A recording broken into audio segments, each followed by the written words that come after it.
ભારતની જીતની ઉજવણી વચ્ચે મધ્યપ્રદેશના મહુમાં કોમી હિંસા અનેક વાહનો સળગાવ્યા। ભારતે આઈસીસી ચેમ્પિયન્સ ટ્રોફી જીતી તેને લઈને દેશભરમાં ઉજવણી થઈ હતી। જો કે મધ્યપ્રદેશમાં એક ઉજવણીની રેલી દરમિયાન કોમી હિંસા ફાટી નીકળી હતી। મધ્યપ્રદેશના મહુમાં ભારતીય ટીમની ઉજવણીના ભાગરૂપે સ્થાનિકો દ્વારા રેલી કાઢવામાં આવી હતી, જેના પર અસામાજિક તત્વો દ્વારા પથ્થરમારો કરાયો હતો, જે બાદ સામસામે બંને તરફથી હિંસા આચરવામાં આવી હતી। આ હિંસા દરમિયાન કેટલાક વાહનોને આગ લગાવાઈ છે, જ્યારે ભારે તોડફોડ કરાઈ હતી। પોલીસે હિંસા સાથે સંકળાયેલા 13ની ધરપકડ કરી છે। ઇન્દોરથી થોડે દૂર આવેલા મહુમાં રવિવારે રાત્રે ભારતીય ક્રિકેટ ટીમની જીતની ઉજવણી દરમિયાન એક રેલી કાઢવામાં આવી હતી। આ રેલીમાં એક મસ્જિદ પાસે પહોંચતા તેના પર પથ્થરમારો કરાયો હતો। સ્થાનિક જૂથે પથ્થરમારો કરતા બાદમાં રેલી વિખેરાઈ ગઈ હતી। આ દરમિયાન મહુમાં જુદા જુદા 5 વિસ્તારોમાં આ જ પ્રકારની ઘટના બની હતી અને હિંસા ફાટી નીકળી હતી, જેમાં અનેક લોકો ઘવાયા છે, જ્યારે અનેક વાહનોને આગ લગાવી દેવામાં આવી હતી। ઇન્દોરના કલેક્ટર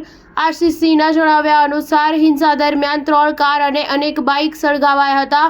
પોલીસે આ મામલે કુલ 13 લોકોની ધરપકડ કરી છે। આરોપીઓ પર NSA લગાવવાની પ્રક્રિયા ચાલી રહી છે। હાલમાં સ્થિતિને કાબૂમાં કરી લેવામાં આવી છે અને હિંસાગ્રસ્ત વિસ્તારોમાં મોટી સંખ્યામાં પોલીસ જવાનોને તૈનાત કરવામાં આવ્યા છે। કલેક્ટરે જણાવ્યું હતું કે હિંસાની આ ઘટનાઓ તાલ મોહલ્લા, સેવા માર્ગ, પટ્ટી બાજાર, માણેક ચોક અને જામા મસ્જિદમાં સામે આવી છે।